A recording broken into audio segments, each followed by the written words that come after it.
Welcome to SVG TV News for Tuesday, July 17th, 2018. I am Rochelle Batiste with the details. St. Vincent and the Grenadines is joining the international community in observing the centenary of the life and legacy of international icon Nelson Mandela. Mandela Day is an international day declared by the United Nations some 5 years ago. The South African government declared 2018 as the year of Nelson Mandela. A lecture was held here last evening at the French's House as part of the local activities under the theme Renewing the Mandela Legacy and Promoting Active Citizenship in a Changing World. Delivering special remarks at the lecture, High Commissioner of South Africa, Ambassador Movwela, thanked the government and her people of St. Vincent and the Grenadines for the gesture in dedicating the month of July to the legacy of the late former President Mandela with a series of activities. Half of the people of South Africa, we thank you. And once again, you have shown that the solidarity that you have expressed for the people of South Africa, and by extension for the people in the continent, in Africa, is still there. The solidarity between the African people and the Caribbean people, who are one people, essentially. So we need to keep that going. Ambassador Movwela has said the celebration of the life of Mandela, who would have celebrated his 100th birthday tomorrow, July 18th, is an opportunity for the world to remember his struggles and victories. His legacy, the legacy of Nelson Mandela, is like an investment. You know, many businessmen or business people today, when you talk about investment, it's something that you put in there and you expect it to give you a dividend. Either every month you draw out something, or every quarter or every year you get something out of it. That is what Mr. Mandela has given us. He was the capital. He taught us things. And he did things that we could learn from him. He wasn't teaching anybody or asking anybody to do anything. He led by example, by doing things and saying things that he would like to happen. Speaking on the earlier years of Mandela, the High Commissioner said he did not show qualities of leadership from the beginning and did not grow up as a highly politicized individual. She further noted that it was not until Mandela became a lawyer that he began to recognize the plight of the poor and to look outside himself. He was disturbed at what was going on in South Africa, the way the blacks were treated, and thereafter he began his struggle for freedom and equality. Because the African continent today is a different place than the place he came to when he left prison. And every day today, I think as we act in our capacity as leaders and individuals, we always look and we say to ourselves, what would have Mandela done? Or when we behave in a particularly petty way, being petty about politics or in our family life or in community work, when we're being petty, we're able to go back and say, I don't think Mr. Mandela would have approved of this. Because he was able to separate, you know, the pettiness, and he was able to focus on what was important and what needed to be achieved and achieved now. Minister of Health, Wellness and the Environment, Luke Brown, who delivered the lecture last evening, said the government was happy to accept the invitation to be involved in the 100th anniversary celebrations of the birth of Nelson Mandela. Minister Brown described Mandela as an extraordinary gift to humanity and a person who belonged not only to South Africa, but to all mankind. Mandela was a genuine world icon whose life and work had meaning, impact, and resonance right here in this country and all over the globe. I saw somewhere that his image is second only in international recognition to Coca-Cola.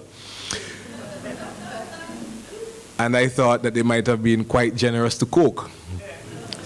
Mr. Mandela is preeminently worthy of celebration and emulation. Nelson Mandela devoted his life to the struggle against racial discrimination and social injustice.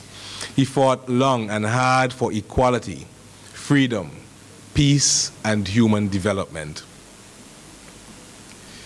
He had many positive virtues and characteristics and was a champion for change in what seemed to be the most dire circumstances. The odds were heavily stacked against him. He came up against an oppressive and well-armed regime which upheld a system of racial segregation or apartheid and which was intent on staying in power at all costs. However, he reminded us by words and deeds that it always seems impossible until it is done. The health minister said there can be no denying that Mandela's personality and willpower helped to bring about a better world and people should want to emulate him. He noted that a road relay was held on Monday to kickstart this week's activities and he felt it was appropriate for several reasons. 1. It was an effective way to raise awareness around the centenary activities across the length and breadth of the country. 2. Nelson Mandela used to do long-distance running, which he said afforded him stimulating discipline and solitariness. 3. It sends the right signal about the long-distance nature of the freedom struggle and the endurance needed for just causes. 4. It says a lot about our need to work together and sometimes pass on the baton to achieve our goals, teaching the values of teamwork and continuity. 5. Last but not least, physical activity is good for health and well-being.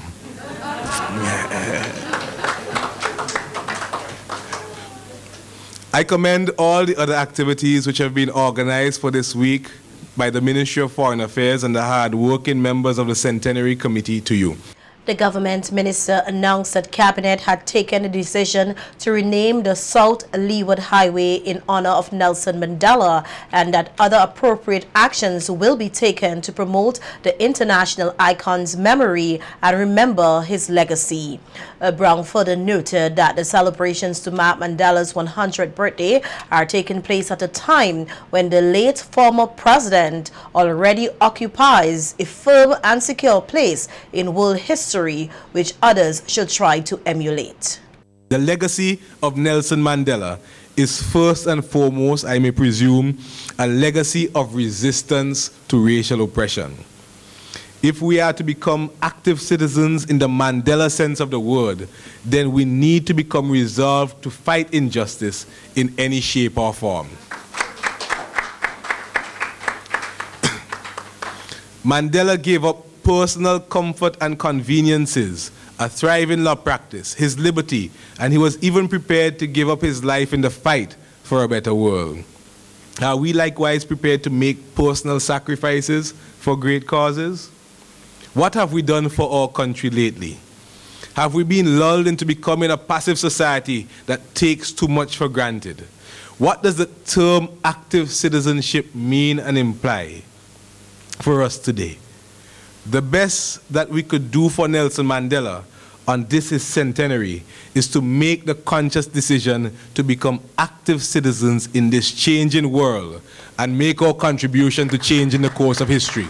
The celebration activities here will continue tomorrow, Wednesday, July 18th, with a Nelson Mandela Dress Day, in which public and private sector employees are encouraged to wear African garb and depict through dress the life and legacy of Mandela. In other news, Government Senator Carlos James has cautioned that the future of the region's integration process is being threatened by protectionism and political interference from external forces. Senator James made this pronouncement on Monday in an address to parliamentary delegates across Latin America and the Caribbean at the 24th Sao Paulo Forum, which wraps up today in Havana, Cuba. Senator James, who was selected as the Caribbean region's representative among among a 5-member panel of presenters cautioned the delegation that their respective domestic policy positions and failure to collectively defend the sovereignty of member states are adversely affecting the region's integration process. According to Senator James, regional leaders must become cognizant of the adverse impact that their political miscalculations are having on the region. He noted that the Sao Paulo Forum provides an important platform for progressive movements within the region to unite in their collective fight against the variant threats in Latin America and the Caribbean. The Sao Paulo Forum brings together leaders from Latin America and the Caribbean with the aim of uniting ideas and efforts against counter-revolutionary offensive within the region. Vincentians with creative ideas are being given the opportunity to display their talent to the country and the world. This as the Ministry of Foreign Affairs prepares to host an exhibition on Friday, July 27th at the Alliance Francaise to highlight creative ideas which can solve problems in various sectors. Foreign Service Officer Marshall Banwell said the exhibition is open to the public and is targeting persons with creative ideas in information, technology, agriculture, engineering, and the arts. Banwell said the idea for the exhibition was put forward by SVG's permanent representative to the United Nations and will provide the opportunity for SVG's creativity to be seen globally. The aim of the resolution was the role of creativity and innovation in shaping the future we want. The overall intention of the resolution was to highlight the role of creativity and innovation in problem solving and by extension the implementation of the Sustainable Development Goals. The purpose basically is to have individuals who, persons who think outside of the box, have certain talents or certain skills, and we provide the opportunity for them to exhibit these. Banwell says participants can gain funding for their projects to take it to the next level. This provides an opportunity for them to, probably get some additional funding in terms of furthering their, their projects or even starting new projects, and it's geared towards the general public in terms of who it's going to be displayed to. It's going to be at the Alliance Francaise, which is right there in Heritage Square, we're hoping there will be a lot of, persons, traffic along the way. I think it will be on a Friday, so hopefully we get the attention of a good number of persons to come and see, and there'll also be voting taking place. So if you prefer someone's idea, you can vote for them and say, okay, well, this was the most impressive to you, whatever, and that's basically what it is. The Foreign Service Officer further states that the upcoming exhibition will also give the public a chance to view the participants' ideas and give them feedback. It was initiated by our permanent representative in the UN. There would be pictures and media and there, so we would provide them with the necessary material and they would do their publications. I don't know if they would do it directly at the UN. The permanent mission does have a site of their own, and the ministry does have a Facebook site and social media, so it would be displayed there, the winners, the different participants and all that. So I think it would be advocated mostly, probably at the UN level through the permanent representative. Commissioner of Police Colin John said the organization is examining all possible ways to reduce crime, particularly gun-related crime in the country. In an interview with SVG TV News today, Commissioner John said there are many strategies being implemented and examined, adding that the force is not ruling out the possibility of another gun amnesty. Looking at every avenue that can assist in the reduction of crime. Gun amnesty is not something that we would rule out as saying, well, okay, we would definitely not pursue that. But we're looking at every angle, every Avenue, we are intensifying our stop and search. We are intensifying our targeted search. We are gathering intelligence to bring the perpetrators to justice and the persons who may be in possession of firearm. But notwithstanding that, persons who have illegal firearm in the possession, they are very much encouraged to hand in those firearms to the police, because once you are caught with an illegal firearm, you'll be taken to court, and on average, you get between 3 to 6 years in prison. The police commissioner said once a person is caught with an illegal firearm during a search, they can be prosecuted. And he used the opportunity to highlight some of the ways persons can hand over illegal firearms to the police. They can call a police officer, they can call a trusted member of the community, let's say a pastor, a justice of the peace, someone who they have, a lawyer, someone who they have confidence in, and indicate to them, okay, yes, I am in possession of this firearm, it is not legal, I wish to hand it over to the relevant authority, and please assist me in handing over this firearm to the authorities. So those persons would more than likely, and in the case of the police, we know for sure that we would assist in them handing over that illegal firearm. Meanwhile, Commissioner John is encouraging the public to heed the advice given by the police. Speaking in relation to the just concluded carnival season, Commissioner John said that while the season generally was a quiet one, there were 58 reported crime, most of which were theft and robberies. The commissioner lamented that while the police held an awareness exhibition as well as other sensitization activities for the season, their advice unfortunately were not heeded by some. There's two other crime robberies that occurred in the North River Road area while persons were returning from shows as well. During the crime prevention exhibition, we advised persons to avoid areas that are not well lit. We ask persons to, whenever you are forced to walk in those areas, to do it in groups, so that would reduce to some extent the likelihood of someone trying to rob you. But again, for whatever reason, persons did not heed that advice.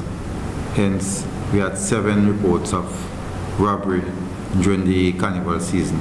The police commissioner further added that there was 1 homicide for the carnival season, which does not appear to be a direct result of the activities, and the matter is under investigation.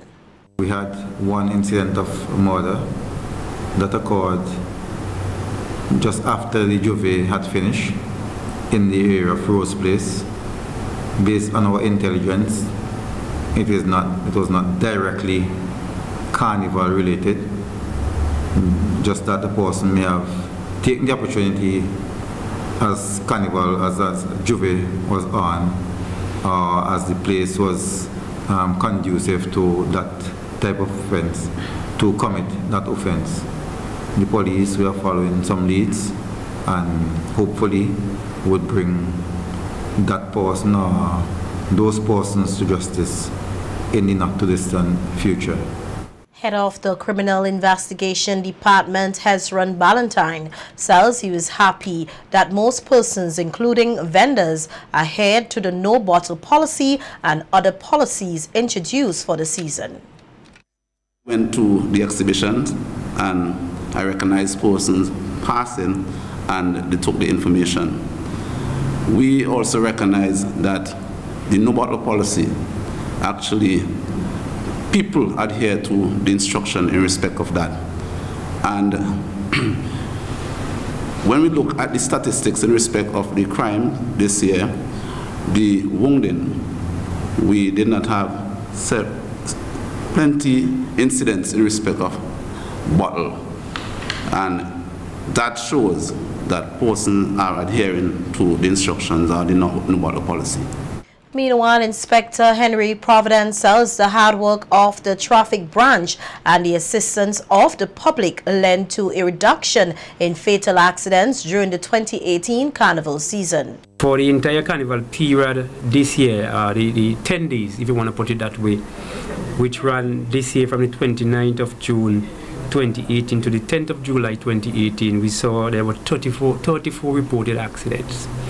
And there were 10 of these accidents with injuries. Last year we recorded 54 accidents from the period 28th of June 2017 to the 11th of July 2017. And of those 54 accidents we recorded, there were 7 with injuries. So in all, it was a very successful year for us at the department. Inspector Providence added that their reports indicated that there were no accidents involving pedestrians, which they are also happy about. And that around this period we will see a number of accidents where pedestrians are involved. This year I don't think we had recorded even a single accident in regards to pedestrians in being involved, so that is significant for us. And again, I think that is attributed for the efforts of the department, and as well as the stakeholders, other stakeholders involved, which involves also the pedestrians themselves, to adhering to the rules and regulations, and to also adhering to the safety tips that were put out by the department to ensure that Vincy Mas 2018 was a very safe one for us. The Veteran Traffic Corps thanked all stakeholders for their cooperation with the police, which he said ensured the safety of all road users during the busy carnival period. All those who were involved to make it a safe carnival for us, because we recognize that it is not something that this department can do alone. It has to be a collaborative effort on all the stakeholders who are involved to ensure that Carnival continues to be a safe period for all of us, and not just for Vincentian but also visitors. We recognize also that there are a number of visitors and returning nationals for Vincy Mas 2018, and there was no significant accident, no serious accident recorded over the entire Carnival period, and that is why we are so happy and grateful that this year's Carnival was successful.